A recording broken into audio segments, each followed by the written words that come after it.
Welcome to 0 to 60. I'm Matt McChesney. I am the owner and operator of 60 Football Academy and 60 Equipment. Played at the University of Colorado from 2004. 6 years in the National Football League on both sides of football. I'm Matt McChesney. This is 0 to 60. That is Coach Prime. We are at the University of Colorado. Brother, thank you so much. All right. 0 to 60. We're rolling.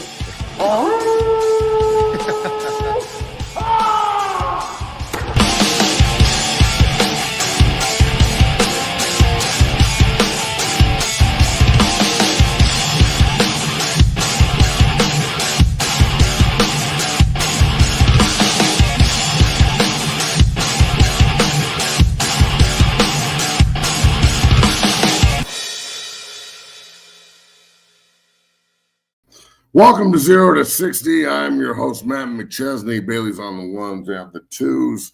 We got a lot to talk about here today on 0 to 60 on the Bleed Network. Make sure you check it out. Make sure you download it on Spotify and all the different platforms, YouTube, and so on and so forth. So, let's get this bitch rolling. Let's get into it, man. It's going to be a good show on this fine Friday. This show is brought to you by BetOnline. BetOnline is the world's most trusted betting platform, your number one source for online betting.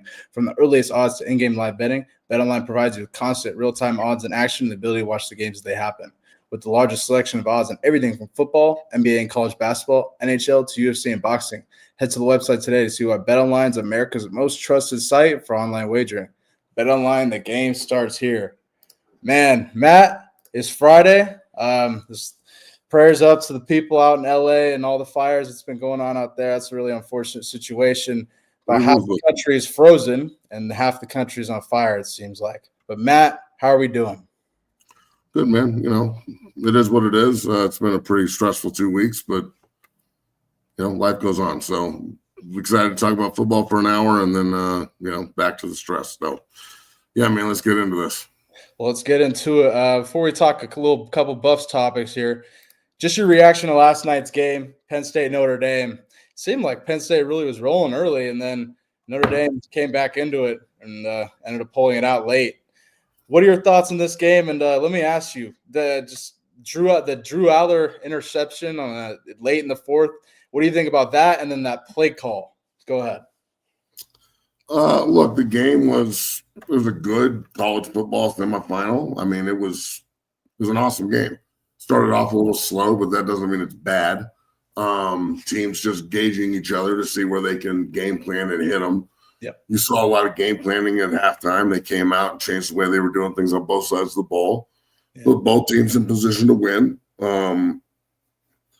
James Franklin's getting shit on today, but James Franklin didn't make that throw. But he did allow the call. So everybody has to take a bite of the shit sandwich here. Penn State I got some flack for posting this on Twitter, but I thought they had a pretty easy road to the final, and I still believe that. Like they kind of screwed this up, and SMU and Boise just weren't to their standard. Notre Dame, I feel like they're probably a better team, but they just, Drew Aller made a bonehead mistake, and it was one of the worst throws I've ever seen in a clutch situation, and it was terrible. So, that sucks for them. Again, Penn State chokes away an opportunity to go to the national title, and the bracket is a disaster. I mean, let's be real. The lower part of the bracket is, the top part of the bracket is loaded. Yeah, you take pretty much any of those teams. I would even argue that you took Arizona State and put them at the 6, that they might be in the national title game. Yeah. So, Notre Dame, we'll see how they do. The last time they were in the title game was 2013, and Alabama beat the fucking bricks off of them. So that's not the same team, obviously. I love Marcus Freeman. I think he's doing a great job. Look, whoever they get served, whether it's Texas or Ohio State, that's going to be a really tough draw for Notre Dame, period. Just because of their inept quarterback, they can't figure out how to, consistently throw the ball down the field. Penn State had no catches by their receivers last night. Notre Dame, I think, only had like 2 or 3, and it was not until the fourth quarter when they started producing. So, dog, it was a good game. The playoff games have been entertaining, so I'll give them that. The first round was a little but after that, they've been pretty fucking good. This evening's game is going to be a goddamn war. So yeah, I agree. Wins tonight's game is the national champion. Well, before I asked you about that game, I wanted to ask you a little bit about the pass rushers, last night for Penn State. Abdul Carter, big 33, 15 Carter's backup. I think they had a hell of a night from a defensive line standpoint. What were your thoughts on the edge rushers for Penn State? They did fine. I mean, I think Abdul Carter's a first rounder. They got some good depth. They play hard. Penn State did everything they could to win the football game, but Notre Dame game planned them at halftime, went from 15 yards rushing to 55 in the third alone, and then just kept fucking pounding on them as the game went on. And once again, the defensive linemen don't play quarterback, so that's true. Drew Aller making that fucking throw. We can sit here and talk about, this position group played well, this position group did that, James Franklin, blah, blah, blah. But when it comes down to it, that one fucking play was the one play that either makes or breaks your entire season. Yeah. So, it's that's a tough one, bro. I mean, it all reverts back to that one instance. So, the defensive line at Penn State's always loaded. I would anticipate that they will just reload next year. Yeah, amen. I agree to that. Well, let's move ahead to tonight's matchup, Texas and Ohio State. Ohio State's rolling, obviously. Will Howard's been playing really well this playoffs. Jeremiah Smith, freak. I mean, they got Ibuka. Defensively, they have a lot of weapons. Texas heads into this game off a close win against Arizona State, where, I mean, we haven't even had a chance to really talk about that game. But, man, Texas comes in here with Quinn Ewers. How are you feeling about tonight's matchup? Who you got, Matt? I'm going to take Ohio State. I think that since the Michigan debacle, they've been playing pretty pissed off. And look, they absolutely manhandled Oregon, and it wasn't like it wasn't a fluky win. It was a fucking destruction. Yeah. So, Oregon got dealt with. I thought that they could lose. Obviously, it's hard to beat a team twice in 1 year, but to be dealt with the way that they were, to be just fucking throttled and manhandled at the point of attack the way that they were, that says something. And they're very creative in the way they scheme. They've got elite fucking receivers. I mean, they got guys coming off the bench, third deep, that would start at Penn State and Notre Dame tomorrow. Yeah. And then that's something that both of those other schools really need to look at them. And that's going to be a major point of contention when they play. So when Ohio State plays Notre Dame and beats the fucking bricks off of them because no one can run with Smith, they don't have a way to put it in practice and practice against it because no one's that fast. It's Notre Dame can go out and play hard-nosed defense all they want. You don't have anybody that can cover this kid, and you also don't have anybody on offense that can match him when he makes a play. So that's going to be a massive point of contention next week, regardless if it's Texas or Ohio State. I think it'll be Ohio State. I don't trust Quinn Ewers in this game at all. I mean, he used to be a Buckeye, did not like it.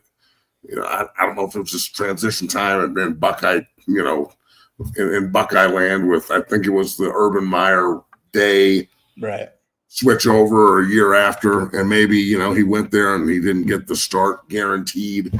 So he left. But look, football karma's a bitch, and it all comes back around, and we'll see what happens on game day. So look, they play in a couple of hours. This is going to be a really, really great college football game with a ton of NFL talent on the field. This is the national title, and I was just gonna say, this is the national. They got to figure out how to fucking. I love the 12-team seed. I'm sure they're going to go to a 14-team seed. And maybe it's 16, whatever they end up doing. Just, let's try and perfect this. The NFL is perfect. It's a perfect system. I don't understand why college football can't.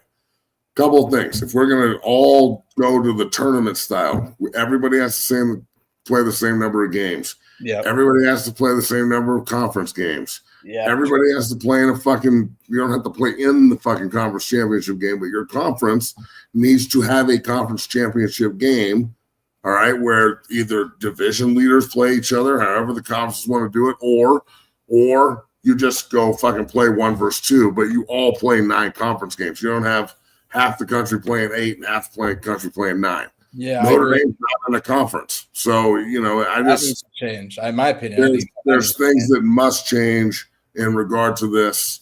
And I think that'll make it much easier to kind of, navigate the stress of who's better than who, because we're still in the instead of just playing and figuring it out, we're still in this hypothetical. And college football is the only fucking sport that does this. The NFL playoffs are starting, and no one's talking about maybe if Denver went to Pittsburgh, no one gives a shit. The seeds are the seeds.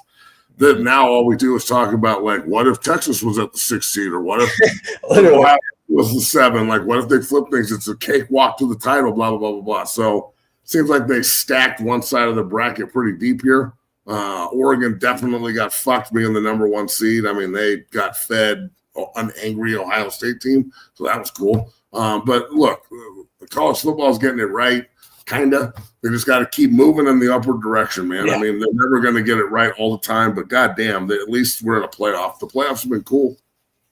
Yeah, and I think they're headed in the right direction. Definitely have to tweak some things, and they will hopefully going forward. But yeah, it is ironic. The NFL seems to have a good system. We seem to be sitting here debating the college system or the new college system.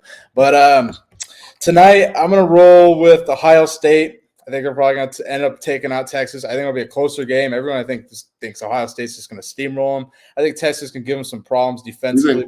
People think Ohio State's going to just roll them? The whole world is betting Ohio State. This game's going to go overtime. Texas is not going to lay down. Texas is good. Yeah, I agree with you on that. I just have like you do, concerns about Quinn Ewers, and that's ultimately why I lean with Ohio State. But man, Matt, let's get into some Buffs news. We haven't talked Buffs in a long, long time, so let's get into it. A lot has happened, so we're just going to pick and choose here a little bit out of the news. But something that happened recently, Colorado gets a commit from Illinois transfer offensive lineman Zy Chrysler. He's a big offensive lineman, 6'6", 335 tackle. Matt, what are your thoughts on Colorado landing this commit? This kid is a stud. He's got, back-to-back years of all Big Ten recognition.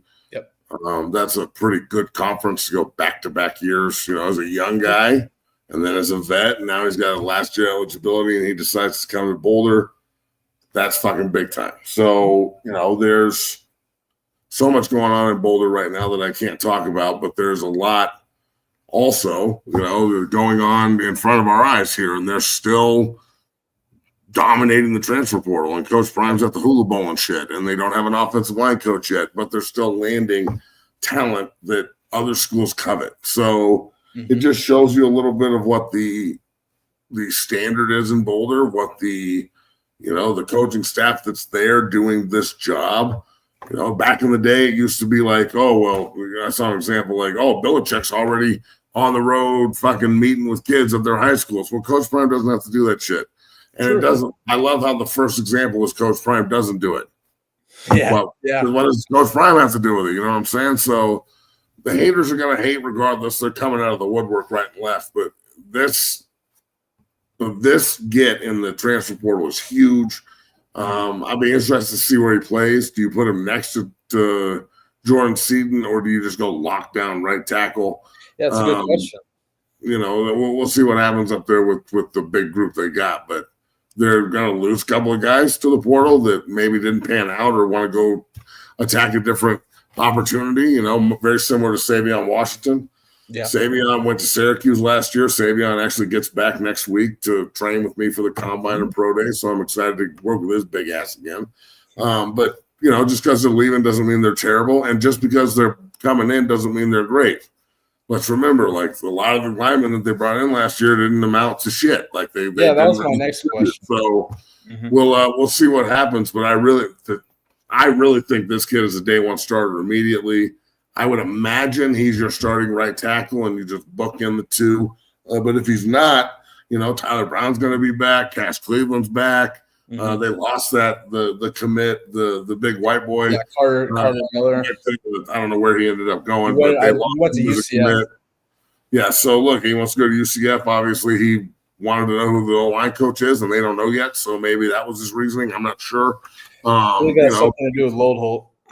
Bates ended up going to SMU, so we lost out on that. But there's a lot of other opportunity out there. So, there's a link at the transfer portal. There's a lot of kids out there that are going to go the routes they go. And this is a huge get, bro. This is the kind of get that, kind of tells people that they're still on this trajectory that we want to see where, it's developing into a smart, tough, disciplined, hard-nosed football team at the point of contact. It's very easy to do that if you've got two really good tackles, and Jordan Seaton is as good as they come.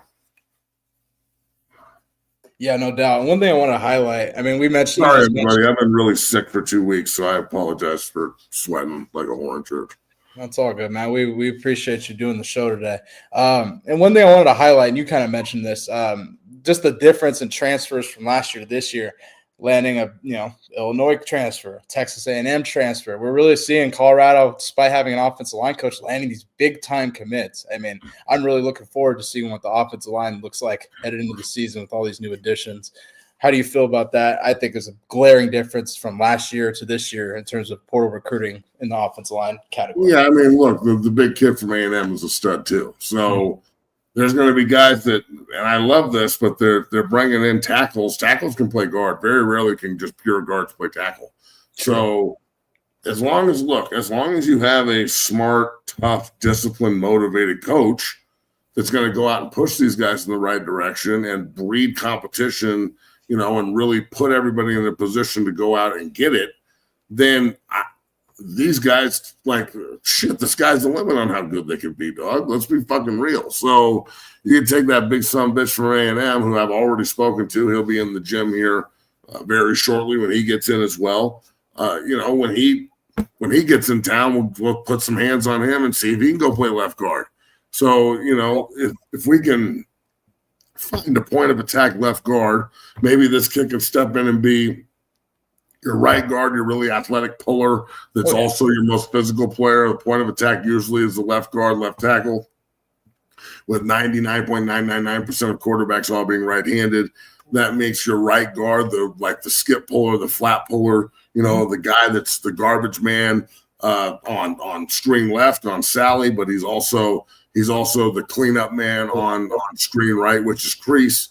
So he's always, he's got to be a nasty, twitchy motherfucker. So maybe that's 72. I don't know. And then where's Tyler Brown going to play? He's got one more year eligibility. So, he's not playing tackle. I'll tell you that shit. That's my perfect example of a guard trying to go play tackle rather than a tackle stepping in and playing guard.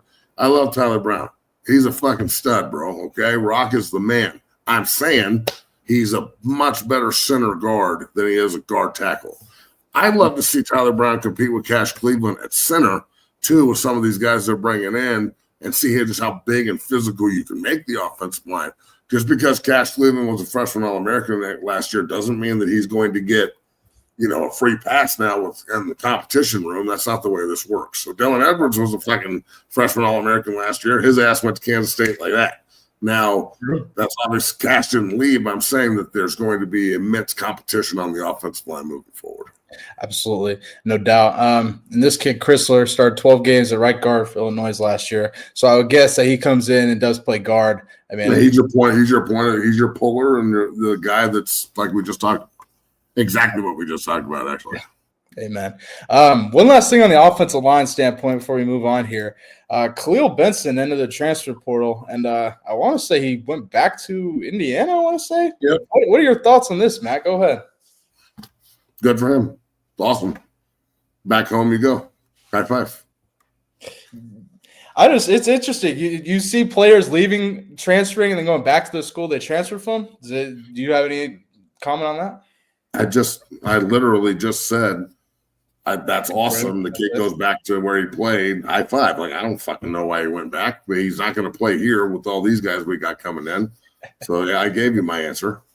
Well, I hear you. I'm curious. Typically, you don't see transfers. I guess you saw KJ Jefferson do it, but interesting. It's the Wild West college football. Let's move forward here. We got a couple more Buffs topics where we give our NFL predictions, really break down the bracket here headed into the playoffs. Before we talk about another recruit, Coach Prime was asked about coach in the NFL, and he said he would coach in the NFL under one consideration. Take a listen. Seeing from the beginning of coaching my babies to the last walk in the end, you know how painful that is, man, to see that this is it. Mm-hmm. This may be it. And let me say this before y'all jump to it, because I know y'all gonna jump to it. The only way I would consider continuing is that I'm coaching my sons, plural. Sons, plural. Matt, I heard that. I mean, I'm not a father, but I mean, you can understand why you'd say that. What are your comments on that? Go ahead, being a father yourself. I mean, cool. I'm sure he'd love to coach both of his kids and run the whole organization and have nobody to answer to and just have unlimited funding.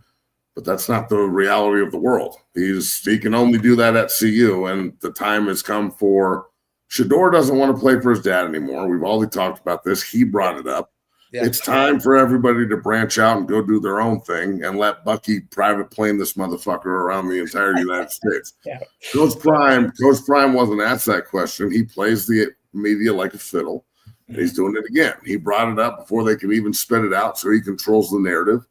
It's not happening, folks. Like, even I don't see how it could happen unless the Raiders pick Shedeur at 7. If he falls that low, which I can't imagine he does, they'll probably move up to get him. And then they pick Shiloh in the 5th or 6th and then hire Prime next year.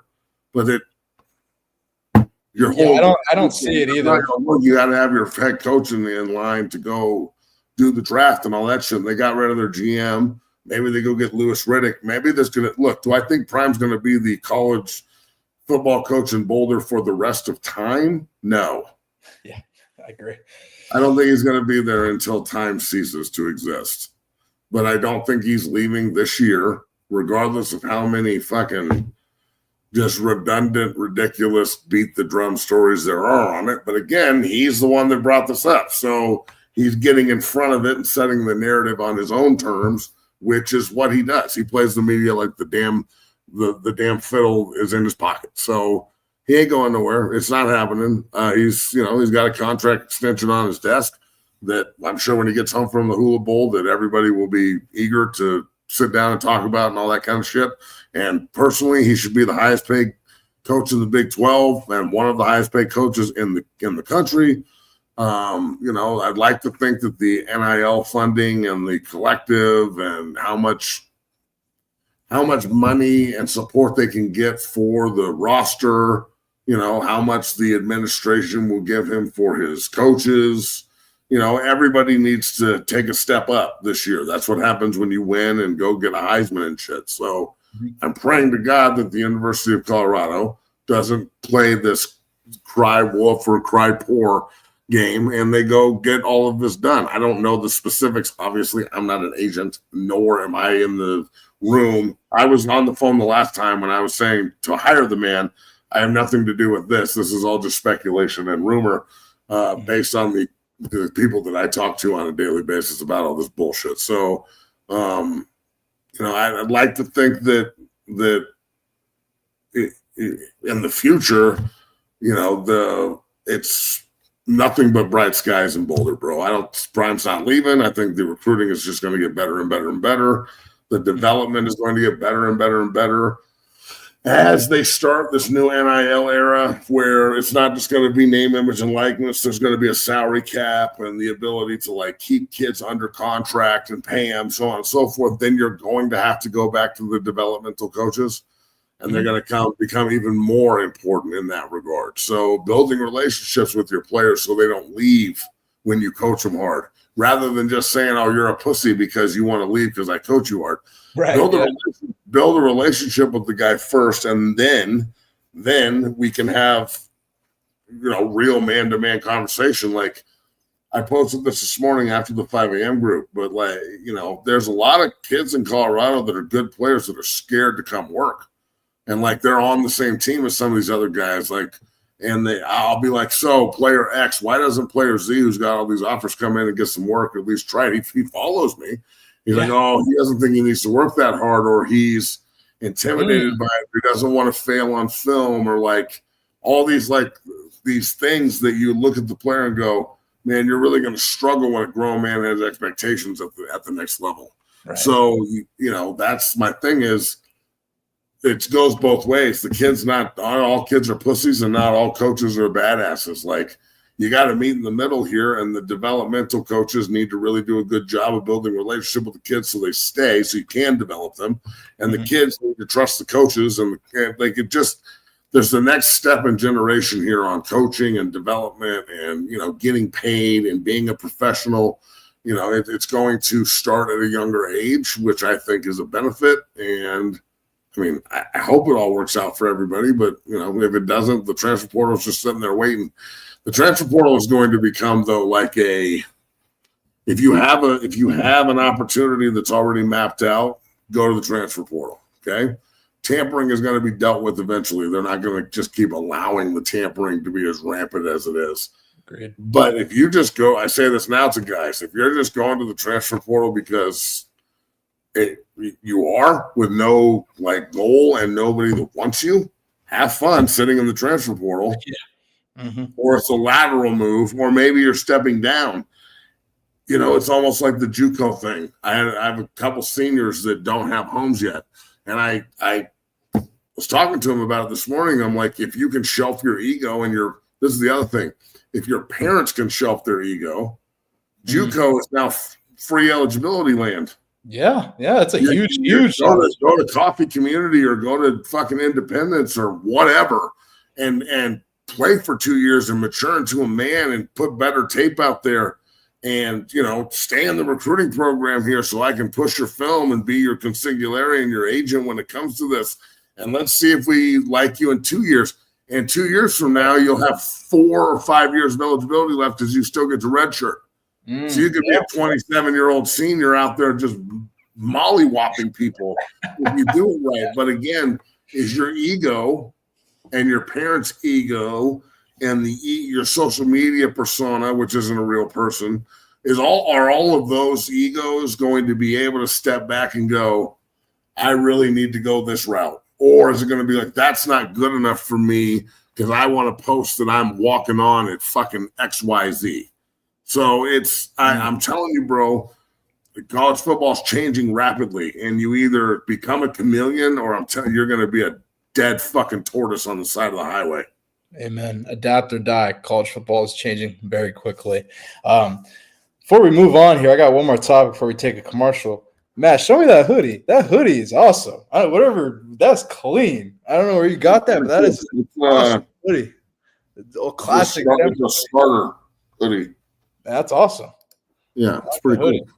Broncos made the playoffs, so we'll see how that goes. Yeah, we'll give our predictions for that game. I can't wait to talk. But one thing you mentioned, the Jets interviewed Louis Riddick for their general manager position. And Coach Prime actually reacted to this on Twitter saying, Jets, please don't mess this up. And I pray this was a real interview and not that other thing y'all do. This man deserves a real chance. He is knowledge and class personified.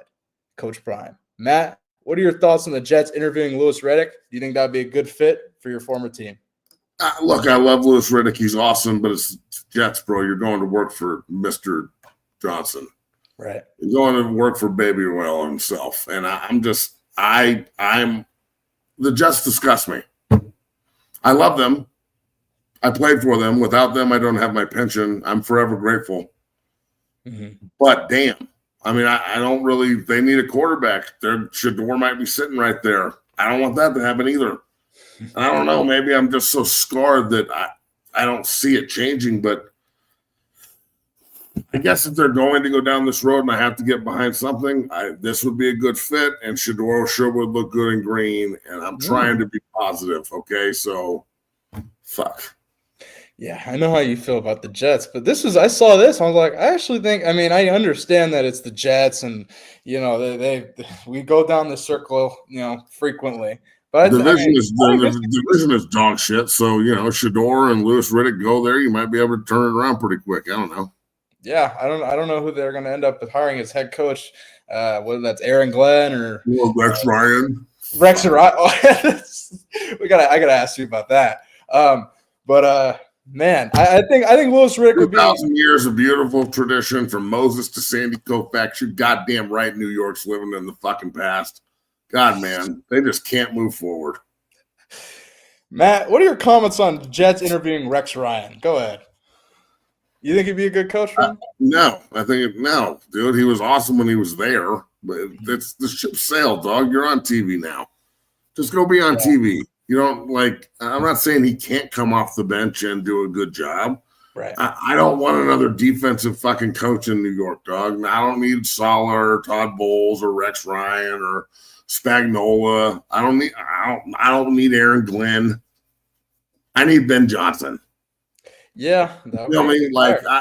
I don't know who I don't know who the fuck they're gonna hire in New York, but I would love an offensive mind and a young quarterback. Guys who can actually step in and do the job and change the culture a little bit and get moving in the right direction. But again, you've got, fucking Woody Johnson as your owner. He's maybe the worst owner in the NFL. So I don't know the answer to this question anymore, bro. The Jets dumbfound me.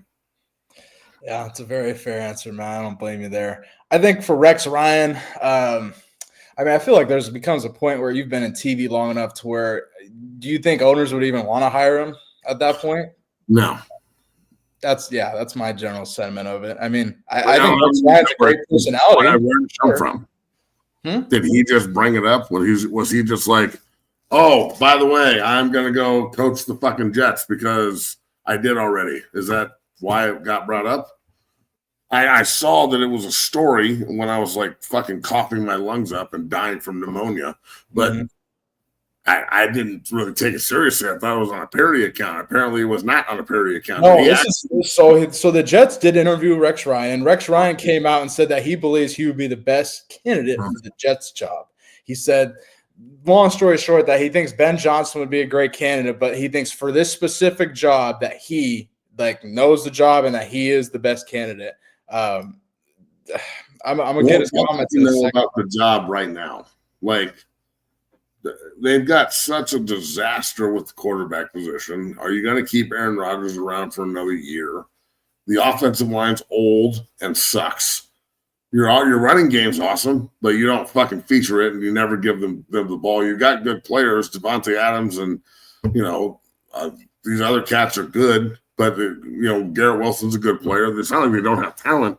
They don't have any chemistry, and there's no leadership. And I don't know if Rex Ryan just going in there and barking and being, let's go get a fucking snack. Bro, I'm with it, but I need a huge push on offense here to develop a young quarterback and run the football. And they tried to do that when he was there.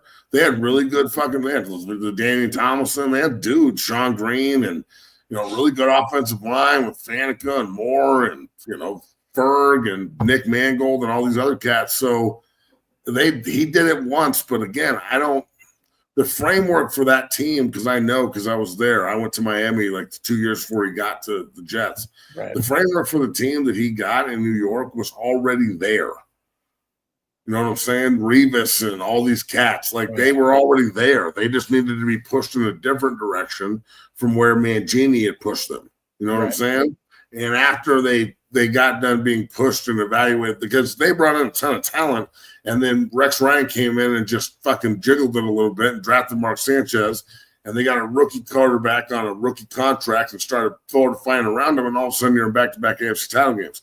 So the talent was already in New Jersey with the Jets before Rex got there. There's not a whole lot of talent on this fucking team right now. There's a lot of stars. There's a lot of guys on Madden who are good, but I don't know how much pure talent there is on the team to just build around. The majority of these cats are going to try and get rid of. Yeah, no doubt. I agree with you.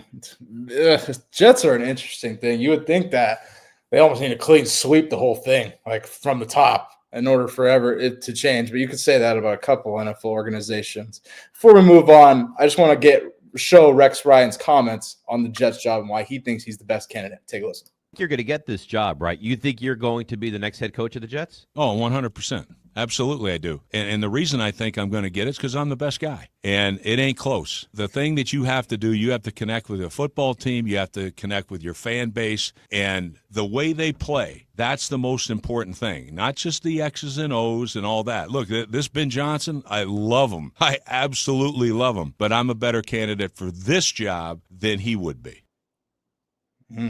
Matt, your comments to that?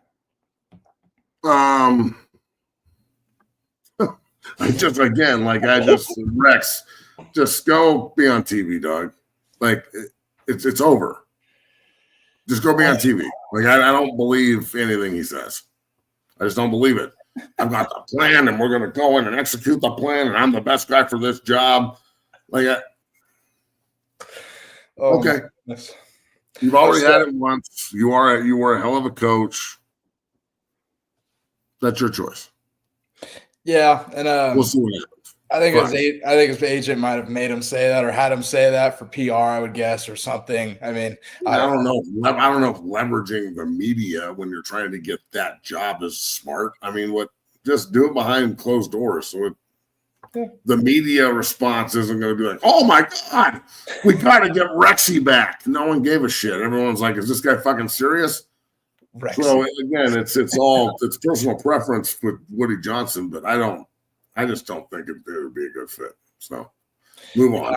We'll see. We'll see who the Jets end up hiring. You already know the minute the Jets hire a coach, we're going to be covering here on 0 to 60. So stay tuned for that. And before we're going to take a brief commercial break, pay some bills here in 2 minutes. When we come back, we're going to break down Colorado signing TCU linebacker transfer Kylan Salter, the brother of new Colorado quarterback Caden Salter. We're also going to break down the NFL playoff bracket and give our predictions for Wild Card Weekend. I got some upset picks. You know, this show is brought to you by BetOnline, so we're going to give our picks for the weekend. We appreciate you. We appreciate you watching. To all 2,000 people, hit that like button, subscribe, and become a member of the Dungeon family here at 0 to 60. We'll be back in 2 minutes. Peace.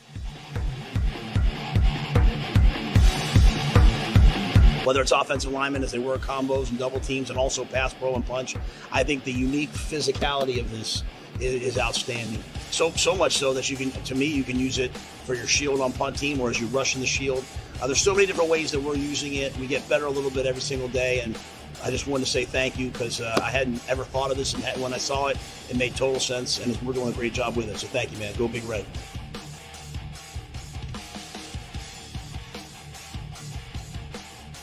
What this has done for us is it's allowed us to, because of the surface area, because of its firm nature, I can still strike against another player and have to use that punch just like you do on a sled. At the same time, have to time my punch because it could move. I can teach defensive linemen how to handle double teams because they can feel pressure. We can simulate contact in a safe environment in non-contact times because of this unique bag.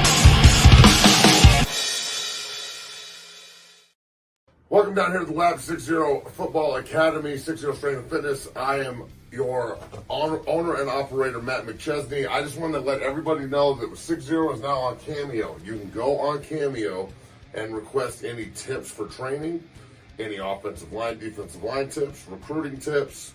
I get so many inquiries in my inbox on a daily basis about tips and can you look at my film and can you do this? Can you break down something for me? I'd love to. All right? It's like the Joker said, my man, right here. If you're good at something, never do it for free. So Cameo is now your bridge to 60 Football Academy. Go in, request what you want, tips, suggestions, recruiting, film, and we will make sure that you get the absolute best from the best. So check out 60 on Cameo at 60 Academy. Cameo, 60 Academy. Cameo, 60 Academy.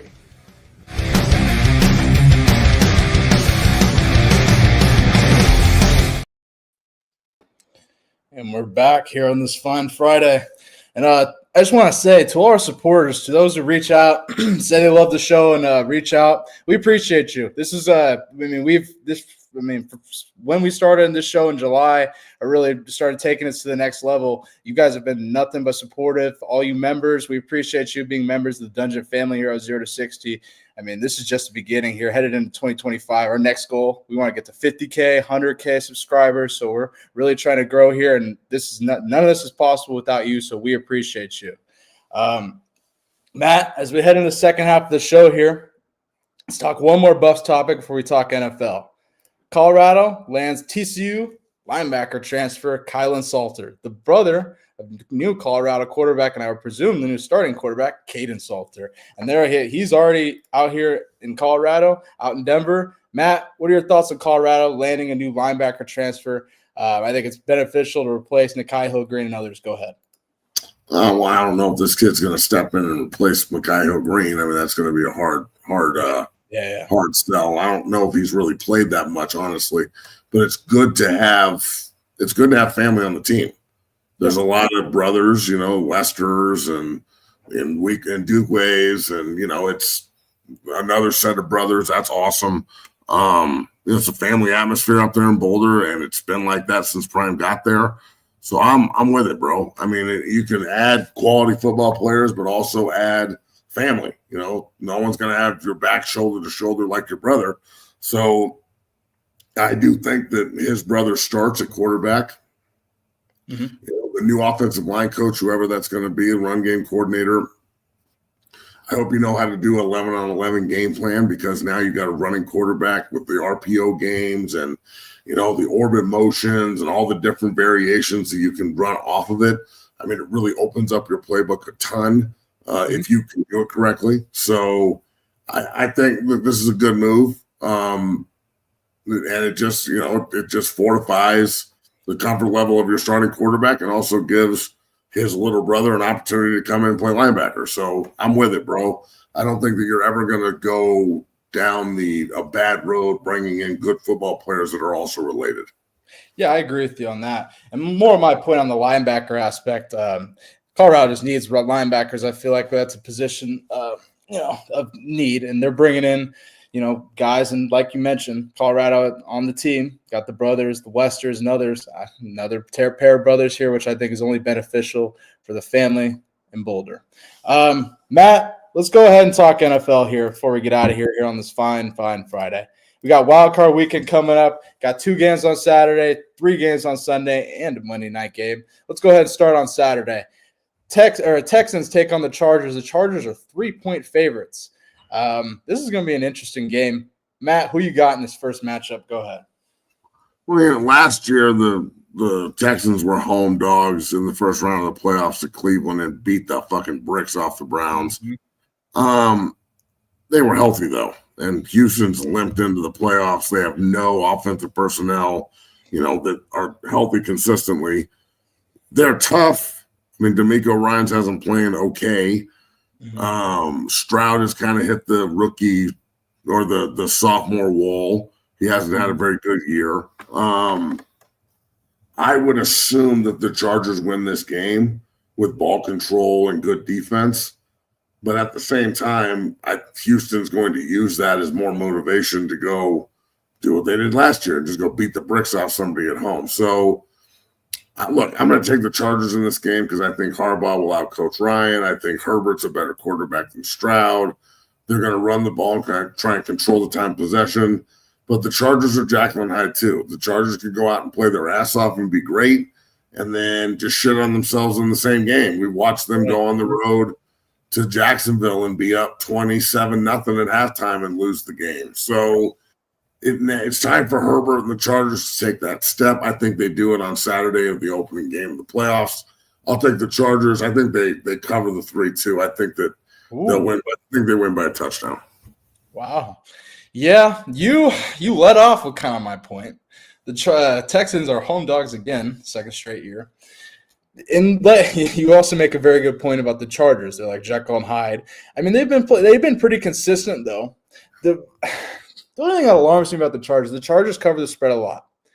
3 points. It almost like gimme, like 3 points. Ooh, let's bet the Chargers. I don't know. I understand Houston's banged up. I think there are 2 banged up teams that are kind of walking into the playoffs. I think it's Houston with Pittsburgh. I think one of those teams will win. I don't think there's a shot, and this kills me to say it because Russell Wilson's my guy, but I don't see Pittsburgh winning. I really do see Houston winning if they can, CJ Stroud can figure it out. I think Chargers being Jekyll and Hyde, like you mentioned, they can lay an egg in the first round. I think the Texans being at home, Stroud will get into a rhythm, and the Texans ultimately win. So for this game, I'm rolling with Texans money line.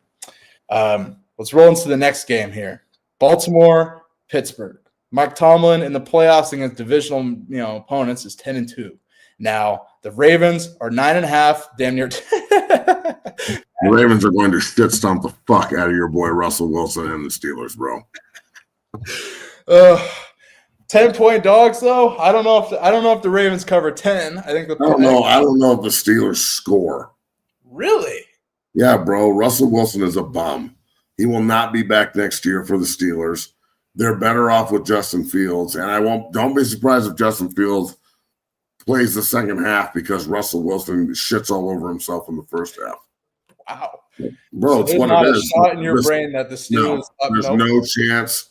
This is the pinky game. Put your pinky on the line. There's no way that Pittsburgh beats Baltimore. No shot in fucking hell. No way.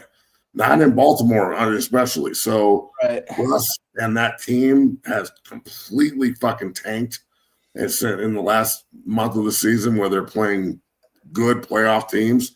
They get fucking murdered by all the teams that they play at the end of the year that are playoff-worthy caliber. All of them. So this isn't going to change. They limped into the playoffs. I'd imagine they're going to get absolutely eaten alive by the Ravens on Saturday. And honestly, good. I want Russell Wilson to get absolutely shit stomped. I want the Ravens to go out there and set an example. So, wow. Here's the one thing I will say to you, Matt, and then I could see. Dude, how are you going to? No. Yeah, I agree with you. Here's why I agree with you. The Ravens, when they have a large spread, when they have a giant spread, they typically cover double-digit spreads. And I'm talking betting here. Pittsburgh is limping into the playoffs, like limping. I mean, shit, we watched them last week and the weeks before that. They are limping. I'm not going to sit here and I have eyes. I'm not going to be a homer. I have eyes. I think ultimately, if I were to bet this game, I think Ravens cover, and I would lean towards the over in that game, to be honest with you, because I think the Ravens ultimately blow them out like 31-17 or something. That's what I think. For the first game, I'd lean under. That's just me. Yeah, I think that the Ravens are going to shit stop them bad. So there you have it. Both Matt and I got the Ravens covering. Let's move forward. Now, Matt, you got the big Denver Broncos hoodie on. Your Broncos head to Buffalo to take on Josh Allen and the Bills. The spread, I believe, is 8.5 points. Who you got? Bills are favored by 8.5 at home in Buffalo. I'm taking the Bills taking the Bills to win, but I think the Broncos will cover 8.5. This will be a good game. I think knowing Sean Payton, he's going to pull a rabbit out of a hat, and you're going to see, I don't think you'll see a surprise onside because now you have to tell the other team when you're going to onside. It really takes the fucking surprise away. But fake punts, fake kicks, Marvin Mims lined up any fucking where and everywhere. They got 5 guys that are first and second team All-Pro with Surtain and Quinn Miners and Mims going first team, and then Benito and Zach Allen going second team. So they got a lot to play for, a lot to prove. This is a building block game for Denver, even if they don't win, because they can just build on the positivity into next season. Bo Nix is obviously the right fit with Peyton, and they got to find a fucking running back. They've got an offensive line. You can still get better on the offensive line. And, go out there and find a really good center at the point of attack, maybe a vet, or go draft somebody and put him in between Powers and first-team All-Pro Miners and develop him there and then re-sign him instead of fucking letting him go to Tennessee like Cushenberry or McGovern went to the Jets before that. They don't keep their guys they develop at that position. Yeah. Find a tight end, find a running back. Now they're going to start building pieces around Bo Nix because they've got a quarterback. So I wouldn't be surprised if Denver next year pushes Kansas City for the AFC West. And, really that division next year with the Chargers only getting better too is going to be awesome. Oh, yeah. But I do think Buffalo wins this game in Orchard Park. I think Josh Allen would just be too much. They got 30 rushing touchdowns and 30 passing touchdowns.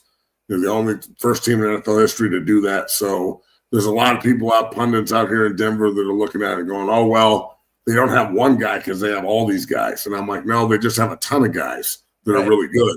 Just because they're playing in Buffalo, the Shakir kid from Boise is a stud, and Cook is an absolute animal, and they've got multiple tight ends, and Denver can't cover a tight end to save their fucking lives. So I think the Broncos cover the 8.5, but I'll take Buffalo at home. Yeah, man.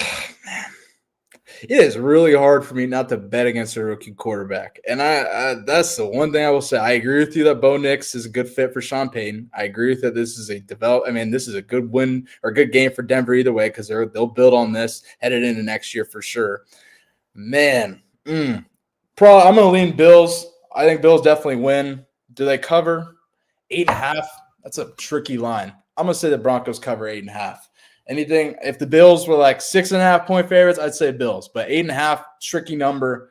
I'm going to lean Broncos there. Let's move on to the next game. This is going to be a good matchup. This is from a week 1 matchup. They played in Brazil, the Packers and the Eagles. Eagles are 5.5 point favorites. The over-under is at 45.5. Matt, who you got? I'll let you go first. I'll take Philly. I think they'll cover 5.5. Green Bay's beat up. They lost Watson. Love's had a up and down year, and he was beat up in the last game too. I don't think that they're going to be able to walk into Philly like they did in Dallas last year and just take over. I think Philadelphia is pretty good. Jalen Hurts is coming back. They're going to run the fucking shit out of the ball. The Packers, if they're one thing the Packers can't do is stop the run. So I'd imagine that Saquon is going to go off, multiple touchdowns and over 100 yards rushing. And then that's only going to open up big plays for Brown and those boys down the field. So I think Philly is going to roll Green Bay. I mean, Green Bay's a good team, but they're leaky on defense at times, and they're hurt on offense at the moment. And even though Hurts is coming off of a concussion, I think he would have played last week if they had to have the game. They just rested him because they use it as a bye. So, and honestly, if I'm Saquon, I'm mad as fuck that they didn't let me go out and get the rushing record. So I'm going to that's true. I'm going to put that fucking madness on Green Bay's head. But don't be surprised if Josh Jacobs goes off too. I don't think it just won't be enough. Philly wins at home, and I think they cover the 5.5 easy. Interesting. I don't know, man. I don't know how much I believe in the Eagles, but here's what I will say. Jalen Hurts has 5 picks on the year. 2 of his picks came against the Packers and their defensive coordinator that came from Boston College, Jeff Hafley. That is one thing I will say. He's also coming off of a concussion. Now, I know Saquon's going to come into this game pissed, but one thing the Packers do have is Kenny Clark, Rashawn Gary, and a pretty decent defensive line. Man. They can't stop the run worth shit. Their D-line's good at rushing the passer. That is true. They have struggled to stop the run most of the year. That is very true. I'm going to lean Packers money line against the Eagles. That's what I'm going to say. I think they definitely have it. Jalen Hurts coming off a concussion. I don't know. I think a lot of the world is going to lean on the Eagles. I think the Packers definitely have a shot here. That's what I got. Cool. Over under 45.5. I'll lean the over. What do you got? Over under? I don't know. I think it'll probably go under because I don't think Green Bay is going to score a lot. That's fair. Well, let's move on to this next game. Commanders and Buccaneers. Commanders head in, led by rookie quarterback Jaden Daniels. They had a 12-win season. The Bucs, led by Baker Mayfield, coming into the playoffs after a win against Carolina last week, I believe, or New Orleans. No, they won against New Orleans. They were 14-point favorites last week and almost lost to the Saints and Spencer Rattler. I'll go first. I'm going with Baker Mayfield and the Bucs. I really think that the Bucs. This is a good spot for the Bucs. I don't know if you watched the Commanders against the Cowboys. Jaden Daniels really struggled in that first half against the Cowboys defense. I don't know how much they had to play for. Micah Parsons definitely played well for the Cowboys, but I think Jaden Daniels really struggled against the Cowboys, and that alarms me. I'm rolling with Baker Mayfield and the Bucs. Yeah, I'm going to take the Bucs too at home. I think that they're really good in Tampa. Lattimore really struggles with Mike Evans routinely through his career. And the Commanders had a great year, but it's a tough environment, and they're playoff hardened. They've won games at home in Tampa the last couple of years to advance to the division round. The thing with Tampa is, can you get past the division round this year? When you go to Detroit or Philadelphia, can you play at the same level? So, we'll see, but I'll take Tampa at home as well. Just straight. I think that they win the game. And then look, Washington's a good football team. They're going to push Tampa Bay in this game. If they win, I wouldn't be surprised. But yeah, I agree. Rookie quarterbacks on the road in the playoffs, that's a pretty hard sell for me. So I'm not going to take Bo Nix on the road in Orchard Park, and I'm not going to take Jaden Daniels on the road at Tampa. Yeah, I agree with you on that 100%. And I think the Bucs are rolling. They also play. I get it, it's the Saints. The Saints are not great. Also a divisional matchup, just something to think about. I will say that with Jaden Daniels as well, but Jaden Daniels really struggled against the. I don't even think they scored a touchdown in the first half, and then Mariota went in and won them the game essentially. So I'm rolling with the Bucs. Let's move to our last game before we get out of here on this fine Friday. And all those watching, make sure you hit that like button, subscribe, and become a member.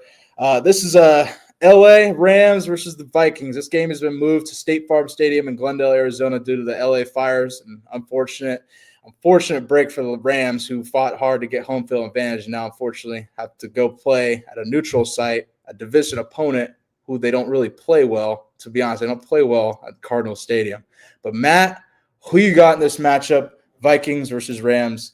The spread, Vikings are 2.5-point favorites. Go ahead. Yeah, if it was in LA, I'd probably take the Rams, but it's not. And the Rams did fight hard for home field, and they obviously didn't get it. There's no home field advantage in Arizona. It's the last game of the weekend, and they're probably sitting around their hotel room wondering if their fucking houses and beach houses and shit are burning down. There's people evacuating everywhere in LA. I'm sure that it's good to get away. It's good to get away if there's a fucking if you're at the Super Bowl and you want to isolate your team in a hotel. That's a good getaway. But it's not good to get away from a fucking disaster where your families and your homes and your livelihood and everything is just being left behind. So I'd imagine that their head's going to be not in the game. I don't see the Rams winning this football game. I think the Vikings are going to go in there and real hungry to go win this game. Now it's on a neutral site and shit. Who knows the kind of fans that are going to show up? If I'm a Viking fan, I'm going to that game as fast as humanly possible and turn it into a Vikings home game for real. Right. Yeah. All the Skull Viking fans around the country, they're playing in Arizona. The only time you're ever going to see this again is if they go to the Super Bowl in Arizona. So here's your Super Bowl at the beginning of the playoffs in Arizona against the Rams. Yeah. Jump in your Winnebagos and your Jeeps and get your asses down to AZ and watch and go support. So I don't think that the Rams have a great home field advantage in LA anyway, and they're damn sure not going to have any home base allegiance in Arizona. The Cardinals hate the Rams. So, I'm sure the Cardinal fans that want to go watch the playoff game are going to root for the Vikings. And the Vikings are going to take over the stadium. So I think the Vikings are going to win. And it's a shitty situation for the Rams. It's bad. It is a really shitty situation for the Rams. The one thing I will say about the Vikings, and I felt this way about the Vikings, I said this about, I'd say 5 weeks ago on this show. I really felt like they had struggled against the Cardinals, against Jacksonville, and that despite them winning, I don't know, there's something about them kind of irked me. And then they kept winning, and then they had that game last week against Detroit where I saw them, how many red zone opportunities did they blow, and they just couldn't execute. But that's also why I think they're going to do much better this week, because last week didn't go in their favor. It's not like they haven't done it all year. They were 14-3 for God's sake. Right. The one thing I will say, I think that when I saw that last week, that's alarming. I think Detroit gave the Rams a blatant blueprint on how to beat them. Personally, I'm rolling the Rams money line this game. I think Stafford's going to end up facing Detroit the week after. If you look at this bracket, that's who the Rams end up facing if they win, I believe. Or Detroit plays the lowest seed. So if the Packers win, that's who they play. But we'll see. If the Rams win, then that's awesome. But again, this is a tall deck stack. That's for sure. So tough spot, nonetheless. But man, great show in this fight. I just want to comment everybody in the chat that's asking me about the Colorado offensive line job. Mm-hmm. There is communication going on.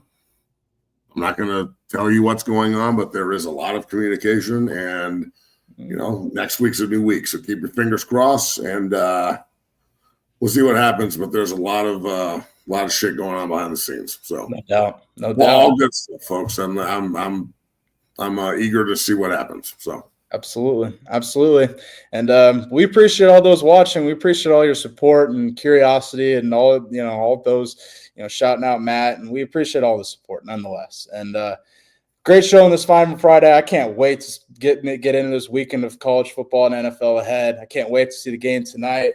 Man, it's gonna be a great weekend of football ahead, and we're gonna be right back here on Monday. The fuck I can't. Can't say fucking see. One thing I will say, I am starting, I did a video for my channel. It's coming out later today or tomorrow. 5 reasons why I believe the Tennessee Titans are a great fit for Shedeur Sanders. I broke it all down. Go ahead and subscribe to my channel. I just dropped a link. Just stay tuned for that. But that's all we got for this Friday show. We appreciate you. Enjoy the weekend of football. Matt, any closing thoughts before we get out of here? Yeah, I got to get my kids, so peace. We'll see you guys on Monday. Peace. Later, y'all.